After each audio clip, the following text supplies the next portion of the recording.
This is the Marching Revolution podcast.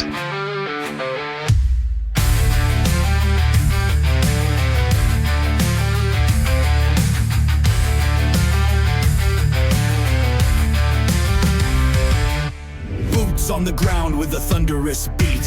Hearts in sync, our purpose complete. Map of the future drawn by our stride. Through the struggle we walk unified. Marching forward where no chains can hold. Welcome, comrades, to the Marching Revolution. We do love that theme song. I'm Edward Michael Francis. And I'm Edward Michael Francis, too, because like every judging sheet, we're both trapped inside 5 shady boxes and somehow totally two-faced. Welcome to our DCI season opener. Yay! Yup, you heard right. We almost dropped some basic bitch press fluff last week, but then we looked in the mirror and said, Nope. That is not our voice. Right? DCI's already got plenty of ESPN-style recap rackets. I am nobody's bookie. So here's the deal. We're not doing regular season rundowns unless a show or a group actually gives us something to talk about. And by something, we mean newsworthy in the old school sense. Community-centered, education-forward, and designed for people, not 5 pieces of paper. So yeah, we'll be shouting out sound sports, open class, and all age any day of the week. Indubitably. That's where the real risk and heart lives. Sweetie darlings, world class gets all the spotlight. Precisely. And we're turning hours on the parts of the activity that are doing the real mutual aid. And that brings us to why we're here today. Quite right. Because if we're gonna talk judging, we have to talk about the system. And spoiler alert, the system's not broken. It's built to march in lockstep with bias. And that's the real drill down. We've got a show-stopping new article up on our Patreon. More on that and our new website later. Can't wait. It's about vague sheets, baked-in bias, and the artificial authority that keeps it all spinning. And that's the heart of today's full-length article, The Language of Legitimacy, a clinical breakdown of modern drum corps judging now and in the future. But don't worry, the podcast episode title is way more honest. Uh-oh. Judging is bullshit. That's a choice. And please, no Penn and Teller jokes. Ever. Seriously, f*** those guys. This is a full-on revolution. One might say a marching revolution. Tee-hee-hee. Patreon's got the real talk, and yes, the website is finally live. We did it. Details are coming. Big props to Myron Rosander Francis, our revolutionary cat and director of treats and petting procurement. Kitty love. This system crushes performers' spirits, but he's here to save us all with judgmental stares and strategic naps. Myron's the hero we don't deserve. He truly is. Now get ready for a jazz run through the chaos. Cue that stang.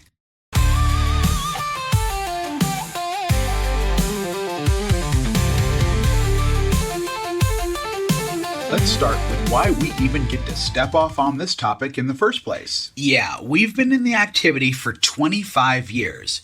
Visual design, music design, you name it. And we spent about 20 of those years judging local and regional marching band contests. Truth. We've sat on a lot of panels. And we've watched groups rack up points just for having a legacy name. Yes, we have. We watch every unit get slotted, and judges abuse their power to advance their own units. All the time. Doesn't matter if they're clean.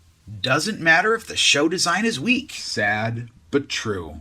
The only way for some to be successful is to cheat. It happens every season, every level. And if you're thinking, wait, how is that fair? Read my mind. You're not wrong.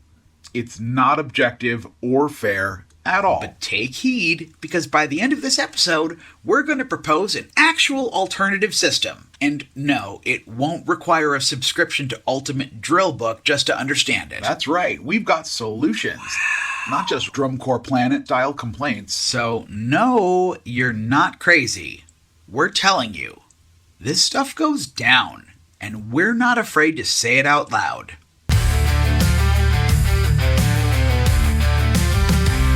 Remember freshman year of high school?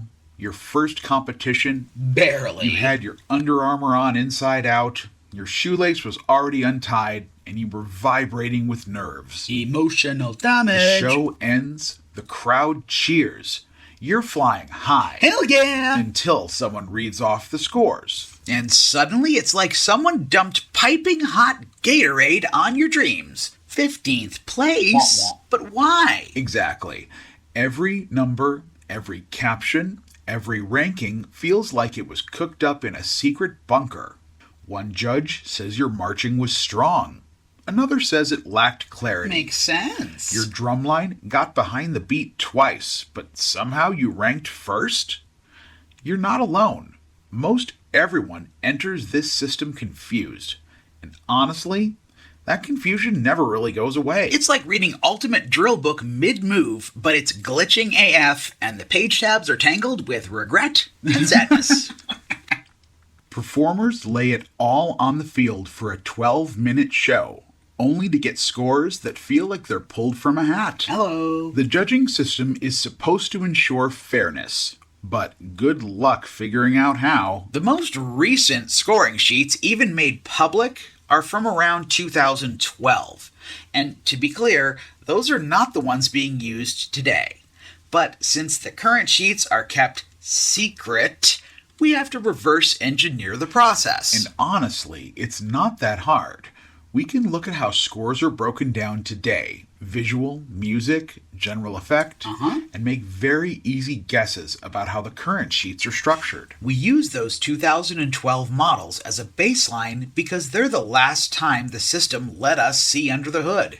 And even then, the criteria were so vague that personal bias had plenty of room to slip through. Oh. And there's no reason to think that's improved. Yeah, and somehow there's always just enough wiggle room for the powerhouse cores to land right on top. No way! Wild how that works. Those vague terms mean a judge's bad mood can tank your score more than your actual performance. DCI's youth-focused system pushes high-end demand, while DCA's all-age circuit values ensemble clarity. R.I.P. DCA. Both still churn out numbers that feel like a popularity contest, and not a true measure of what's on the field. Honestly, it feels like judging by vibes. Like someone watched your closer and went, I don't feel like this is a 17.5. Judges face pressure from unwritten rules like avoiding low scores at big events to keep things competitive.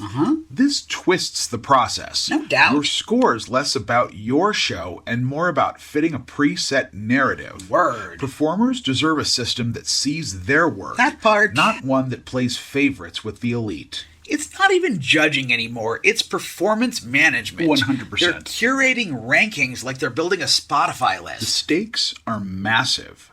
Scores shape recruitment, funding, and how kids feel about their summer. A bad system can crush morale or force designers to chase trends over art. This broken machine fails the performers and fans who live and breathe for this.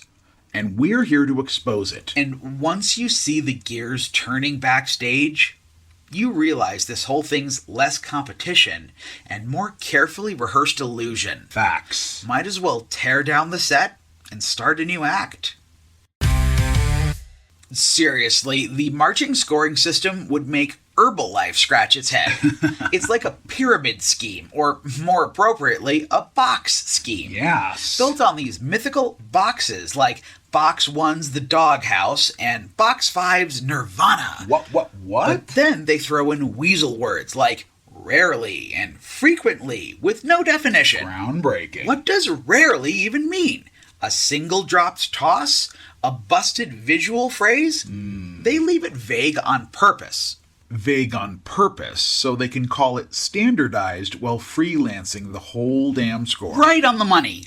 A judge slaps Box 3 on you because their coffee's cold and they tripped over a synth card in the lot. I've seen it. And then we're supposed to believe that's objective? Come on. Oh, it gets worse.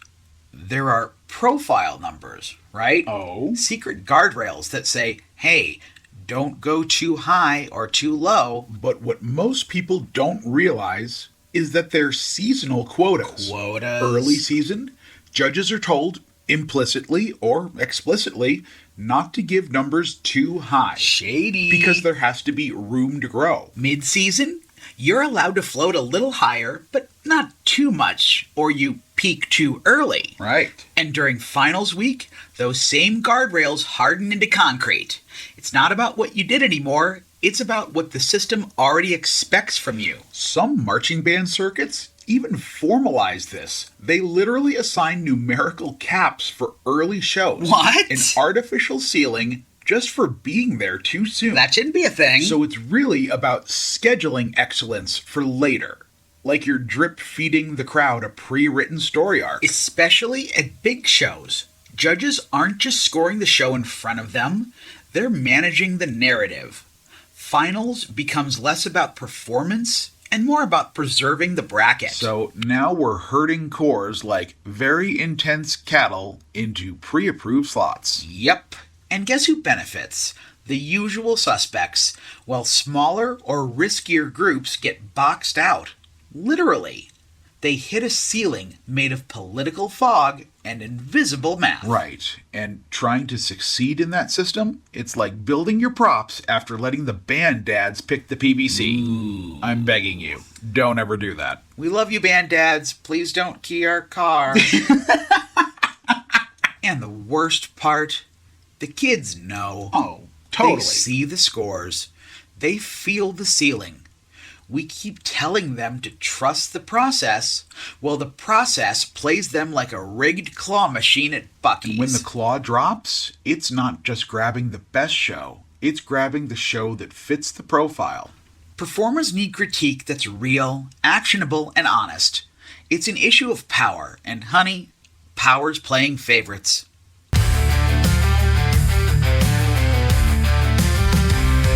So like we were saying, the sheets are vague. Yep. The fuzzy words are bad enough, but performance order puts earlier units at a disadvantage. How so? Judges hold back scores, staying more conservative in the middle of the boxes, saving margin numbers for later groups. Really? It's not a rule, just a lousy habit where scores creep up all night, no matter who's actually killing it. Yeah, it's like they're afraid to hand out a 19.8 too early, even if the show earns it. Correct. Gotta save some fake suspense for the big dogs later. They call it slotting, and it's a gut punch to fairness, punishing cores for their spot in the lineup, not their show. I hear you. Then there's score compression. Oh boy. Judges are nudged to keep scores tight, especially at big shows. I've been told that as a judge. It's like the system wants everyone to look pretty good instead of letting standouts shine. And by the time the last core performs, the sheets look like someone just nudged every number up a decimal. It's paint by numbers scoring with a dash of cowardice. This setup kills excellence. Quite right. Early cores get stuck in a score rut, and compression turns everyone into a bland mush. Performers pour their souls into unique shows, but the system's curve prioritizes control over creativity. Can confirm. It's a disservice to the kids who march their hearts out. It's sabotage in khakis. We've got teens performing the shows of their lives while the judges are busy spreadsheeting their emotions. Well, the system's rigged to keep results predictable, not reward the best art. Ding, ding, ding. Slotting and compression make it tough for smaller cores to break through, no matter their fire. It's more about maintaining the status quo than celebrating what's on the field. Predictable outcomes, pre-written drama, and barely a nod to risk takers. It's pageantry with training wheels. Now let's dive into Judge's commentary, starting with Joe Allison's 2013 DCI tape for Carolina Crown. Oh, hell yes. It's basically a masterclass. Preach. This gentleman is experiencing the show. Amen. You can hear him catch his breath during the big moments. Lovely. He's tracking texture, pacing, sonority, and yeah, he even gets choked up. That's the dream, right? A judge who reacts like a human being instead of an algorithm with a stopwatch. Let's take a moment and marvel at a true master. Yes!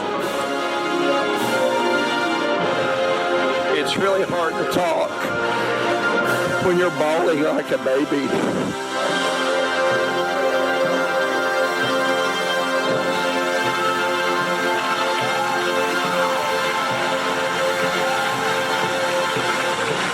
Make that 4 standing ovations.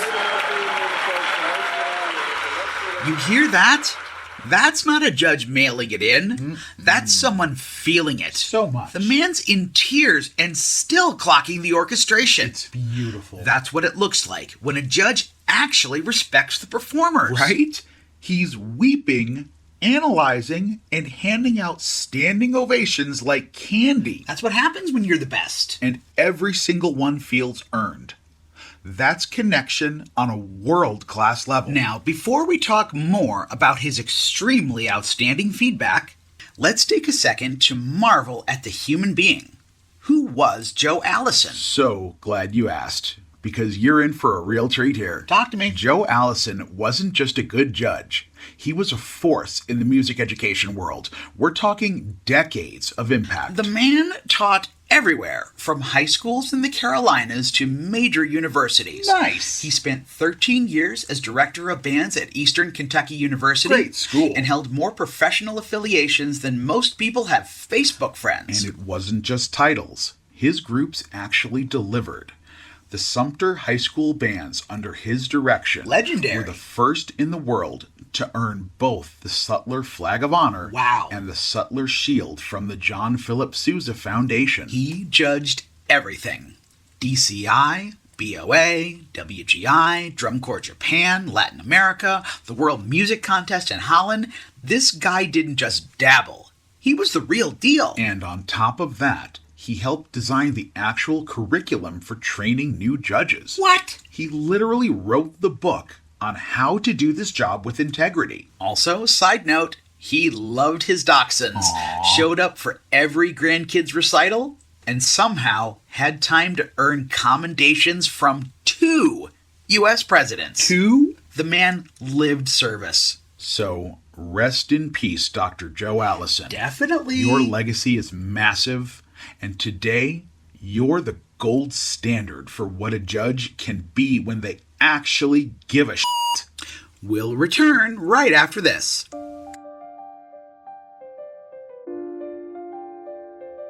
The rhythm of hope, it pounds in our chest. We won't stop until we've done our best. The world is ours to turn to flame, and from it we'll forge a brand new name. We're back, and now it's Doyle Gammell's tape. So brace yourself. It's, well, something. Honestly, it sounds more like a guy chatting with himself than judging a performance. It's definite Trello energy. Looks nice, but is kind of a waste. Stop. That's exactly it. Like, there's technically something there, but it doesn't move anything forward. Now, we're going to save the recording of Mr. Gammell's commentary until later. Can't wait. Be sure to listen carefully for that. You won't want to miss it. No, you do not. All right, all jokes aside, who was Doyle Gammell? Well, strap in, because we're going to roast this guy really hard in a minute. But first, let's talk about who he was as a person. Doyle Gammell was a lifelong educator out of Lubbock, Texas. Go on. He served as a band director, an arts administrator, and eventually became director of fine arts for Lubbock Independent School District. Texas band is no joke. He was serious about music education, and he gave his entire career to it. Yeah, and even after he retired, he kept showing up. He volunteered, served his community, because apparently retirement wasn't enough for him. Also, he was involved with the Children's Miracle Network. Very nice. And active in his faith community for 78 years. Wow, long time. That's the kind of guy he was. Deeply rooted in service. And we just want to say, rest in peace to Doyle Gammell. Definitely. His legacy as a teacher and community leader is real, and that deserves our respect. But that doesn't mean we're letting his tape off the hook, because, shoo, Yeah. Doyle, buddy, what were you doing with that mic? Right? That tape is still a meme in marching circles for a reason. Sadly, yes. Not personal, it's procedural. You can't clean drill with compliments on tuba player height. Holla. I've seen bigger insights in the lifestyle section. This is the Parade magazine of judges' tapes. Totally. Full of fluffy praise and yard-line chatter. But not a clarinet's worth to clean your show on. Look, to be fair, it's not hostile or harmful. No. It's just hollow. That's the word. Those kids are out there killing themselves, and he's giving them fortune cookie cutter commentary. We're not mad. it's just a missed opportunity. Judges have a real platform to help groups grow. Right. It's like he forgot he had the mic on. And the biggest issue? What's that? He never justifies the score. He doesn't. No explanation, no rationale. It tanks like main stage mid-show. Dark Lord knows it crashes on its own. Oh my gosh. That's the main thrust of any tape. Walk the performers through the show and explain why you're putting them where you are. Instead, it's like we're supposed to read his mind. I gave you a 14.4 because, vibes. And yeah, that's another reason judging sucks ass. Tell it. Judges are so busy building a paper trail for critique and rankings, they forget the performance is right in front of them. Guilty. Less courtroom, more color guard.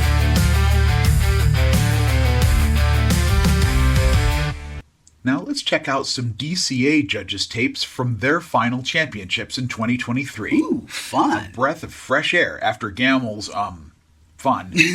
One judge breaks down vertical orchestration and dynamic layering with razor-sharp clarity. This is the kind of commentary that actually acknowledges the complexity of what's on the field. Finally, someone using their music degree for good. Right? Another judge leans into technicals, talking fortissimo strokes, intervallic tuning, even rhythm density and ensemble cohesion. The good stuff. And the best part? Every observation connects directly to the sheet. Scandalous. It's clean, transparent, and helpful. You could run an entire sectional off that tape and nobody would complain. This is what critique should be. Musical, specific, and tied to the score in a way that doesn't feel arbitrary. There's none of that box 3 vibes energy. It's feedback you can build a program on. And you can tell it's not about their ego. They're focused on the performers. That's the difference. These DCA tapes prove judging can march with heart. What? Not coddling, not posturing, but real care for the music, the performers, the craft. Just imagine. It's critique that lifts the field. Pun intended. Which makes it hit even harder now the DCA's gone. Quite right. That standard? Bye-bye. We lost it. And if we're serious about evolving the activity, we need to bring that level of integrity into every circuit. Hear, hear. Before it disappears completely. I mean, not to wax nostalgic here, because Satan knows DCA wasn't perfect. But lady, Yes. when it worked, it was electric. I was there. Their best shows connected directly with the crowd, just as well as any junior corps. Sometimes better. No translation needed, no explanation required, just impact. And once again, it's gone. That whole style of performance, accessible, emotional, thrilling, is being replaced by systems chasing prestige instead of connection. Quite right. And we're worse off for it.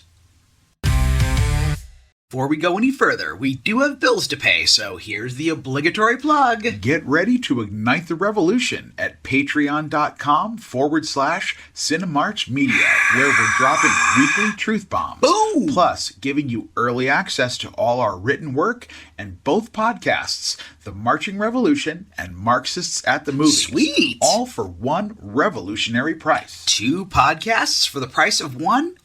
Throw in a cat cameo and I'm sold. Oh yeah, $6 gets you early articles and updates, and for $10 you get all that, plus early audio, bonus content, and of course both tiers enjoy surprise appearances from our revolutionary mascot, Myron.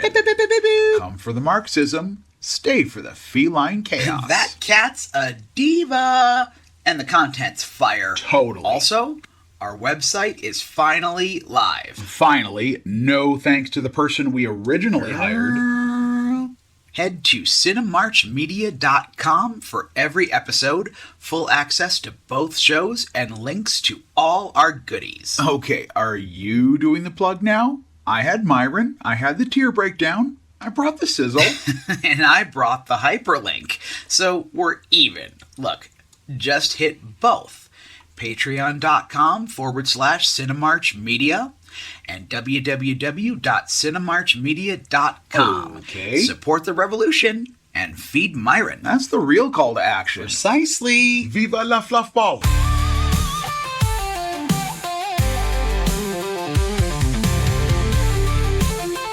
welcome back. Imagine judging that isn't just ugly polos with clipboards. Imagine. What if we brought in the audience?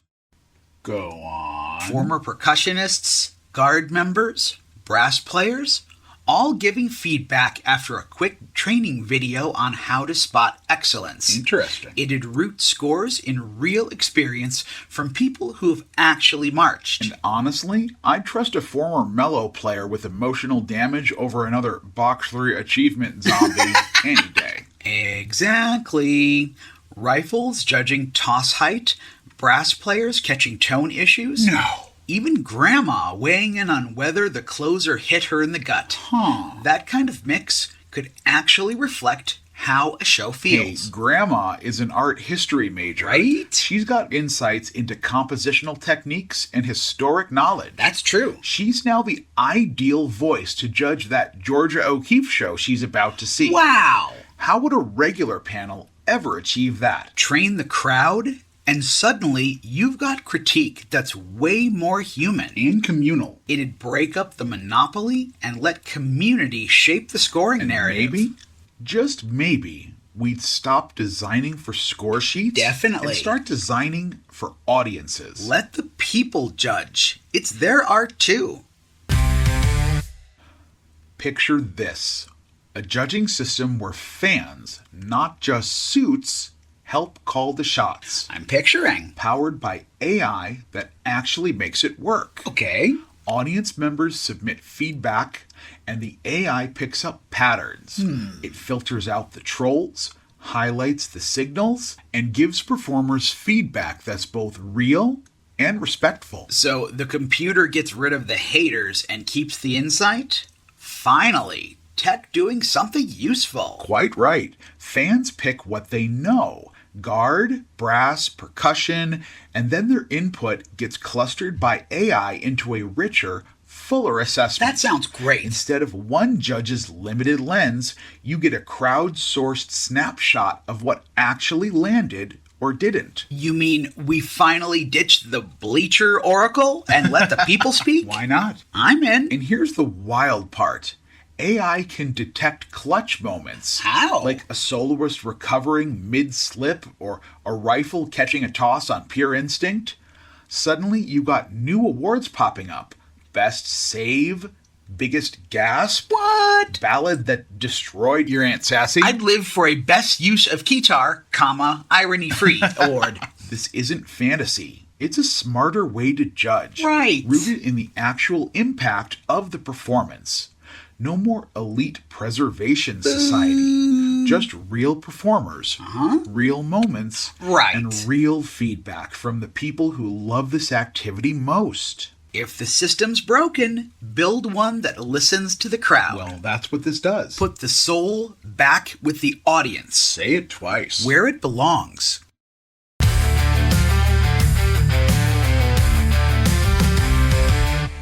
So, what did we learn today?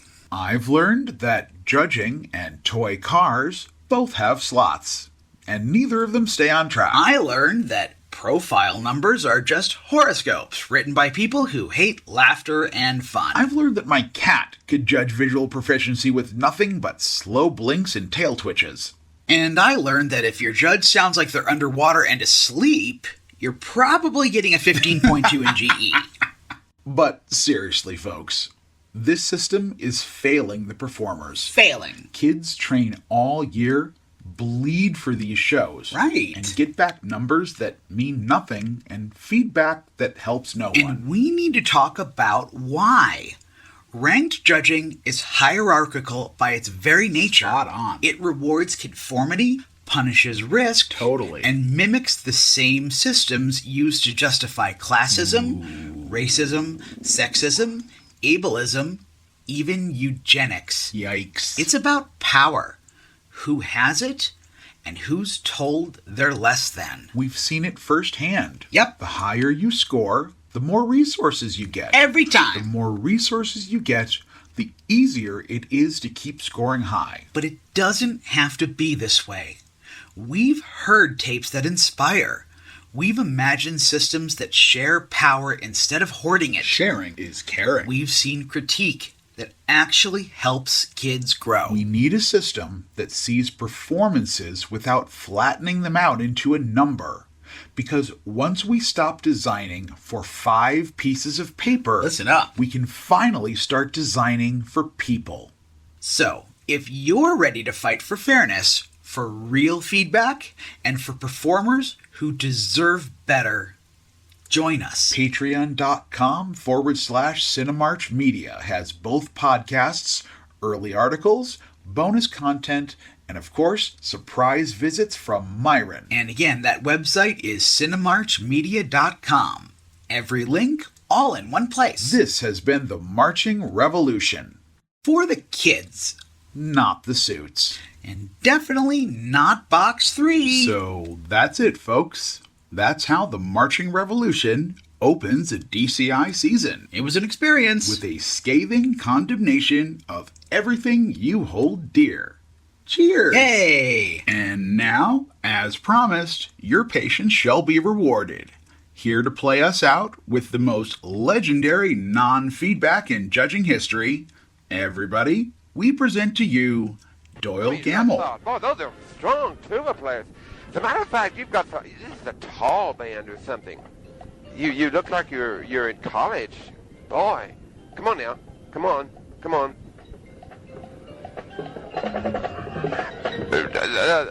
Remember, Bells, you're just about getting behind. Good. Come on.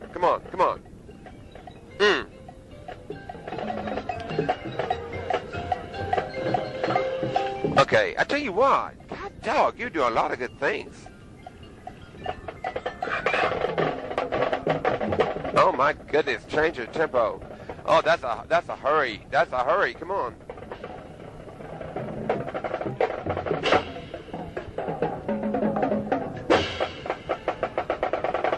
Oh my goodness gracious.